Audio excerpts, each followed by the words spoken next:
The Democrats' education lunacies will bring back Trump. Terry McAuliffe lost the Virginia governor's race by saying, "I don't think parents should be telling schools what to teach." If that was no gaffe, Democrats have a lot more significant losing ahead. On Meet the Press Daily last week, Chuck Todd featured a small item about the 23 Democrats not planning on running for re-election to Congress next year. Todd guessed such a high number expressed a lack of confidence in next year's midterms, and his guest, University of Virginia Center for Politics Director Larry Sabato, agreed. "This is just another indicator that Democrats will probably have a bad year in 2022, said Sabato, adding, "They only have a majority of 5. It's pretty tough to see how they hold on." On the full Meet the Press Sunday, Todd, in an ostensibly unrelated segment, interviewed 1619 Project author and New York Times writer Nikole Hannah-Jones about Republican efforts in some states to ban teaching of her work. He detoured to ask about the Virginia governor's race, which seemingly was decided on the question, how influential should parents be about curriculum? Given that Democrats lost Virginia after candidate Terry McAuliffe said, "I don't think parents should be telling schools what to teach," Todd asked her, "How do we do this?" Hannah-Jones' first answer was to chide Todd for not remembering that Virginia was lost not because of whatever unimportant thing he'd just said, but because of a right-wing propaganda campaign that told white parents to fight against their children being indoctrinated. This was standard pundit fare that for the millionth time showed a national media figure ignoring, say, the objections of Asian immigrant parents to Virginia policies, but whatever.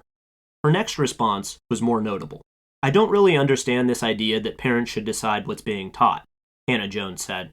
"I'm not a professional educator. I don't have a degree in social studies or science." I'm against bills like the proposed Oklahoma measure that would ban the teaching of Jones' work at all state-sponsored educational institutions. I think bans are counterproductive and politically a terrible move by Republicans, who undercut their own arguments against authoritarianism and in favor of local control with such sweeping statewide measures. Still, it was pretty rich hearing the author of the 1619 Project say she lacked the expertise to teach, given that A, many historians agree with her there, yet B, she's advocating for schools to teach her dubious work to students all over the country. Even odder were her next comments regarding McAuliffe's infamous line about parents. About this, Hannah-Jones said, "We send our kids to school because we want our kids to be taught by people with expertise in the subject area. When the governor, or the candidate, said he didn't think parents should be deciding what's taught in school, he was panned for that, but that's just a fact." In the wake of McAuliffe's loss, the "I don't think parents should be telling schools what to teach" line was universally tabbed a gaffe by media. I described it in the recent Loudoun County, A Culture War in 4 Acts series in TK as the political equivalent of using a toe to shoot your face off with a shotgun. But this was actually behind the news cycle. Yahoo said the gaffe precipitated the Democrats' slide in the polls, while the Daily Beast blunder headline was, "Terry McAuliffe's white guy confidence just fucked the Dems."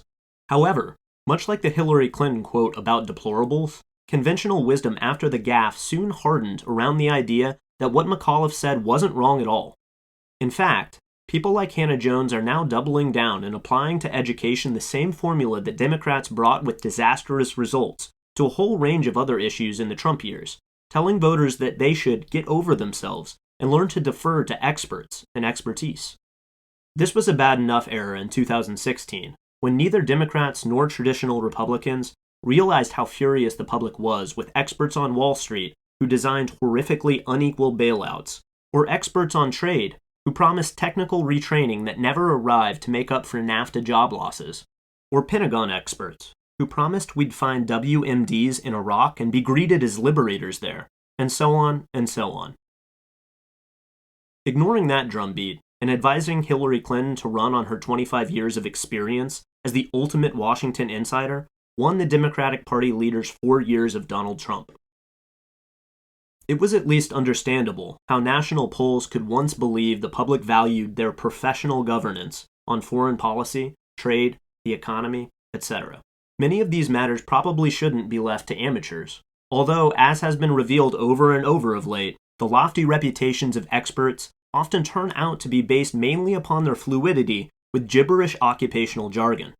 And disaster probably would ensue if your average neophyte was suddenly asked to revamp say, the laws governing securities clearing.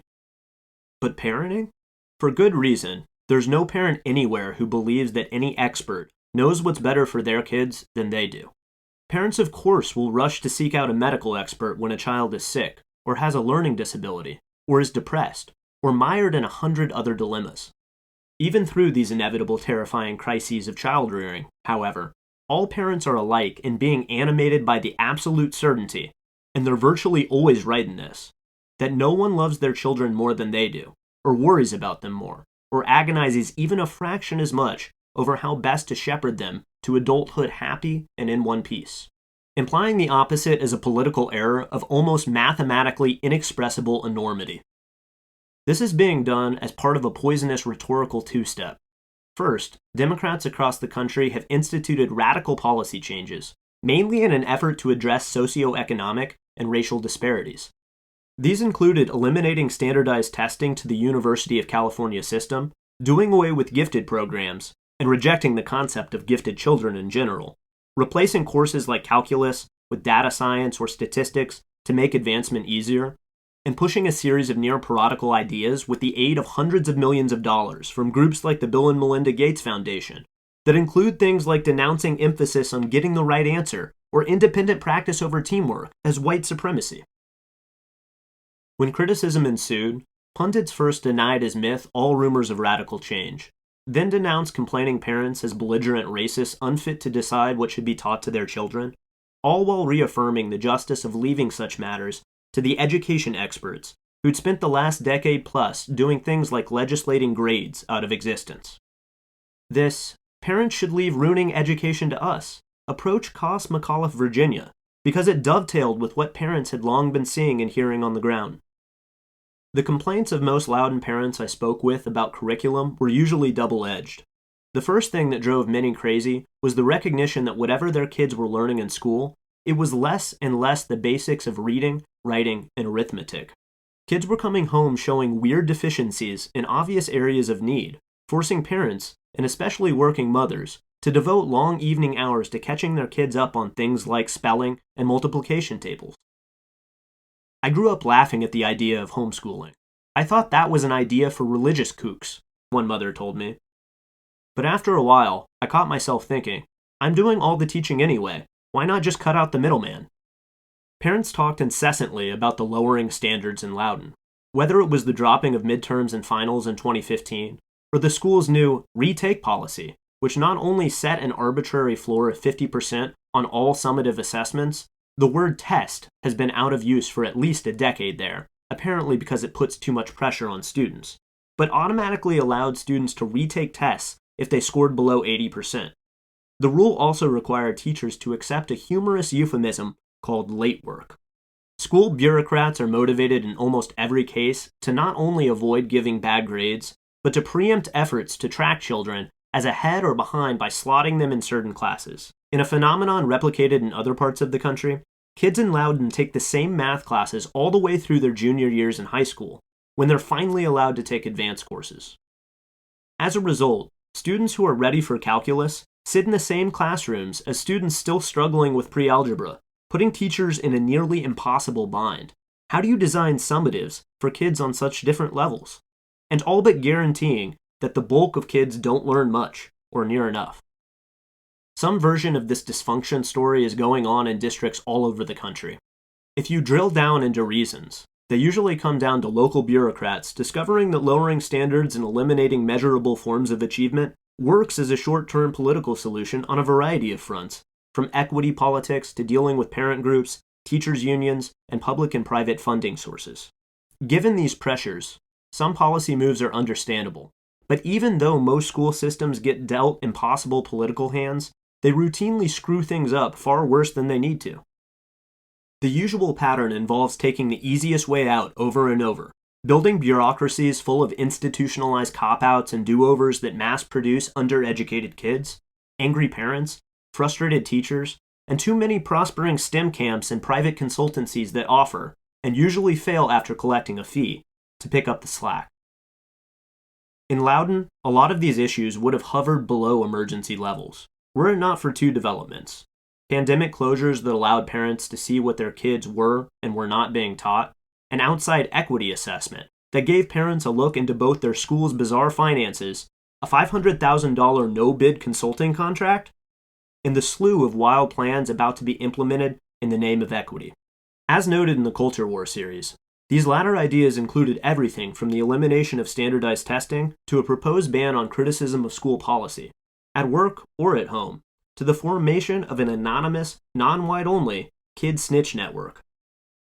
In a crowning insult, the horrified reaction to these new plans was billed in papers like the Washington Post as parental resistance to forcing students to learn about race. Historically, both parties have cranked out unsuccessful education reforms, from George Bush's No Child Left Behind to Barack Obama's $4.3 billion Race to the Top, which Ed Week just quietly noted showed no positive impact. Only the current iteration of Democrats, however, is dumb enough to campaign on the idea that parents should step aside and let the same experts who've spent the last 50 years turning the American education system into a global punchline take full charge of their kids' upbringing. The arrogance of this position is breathtaking.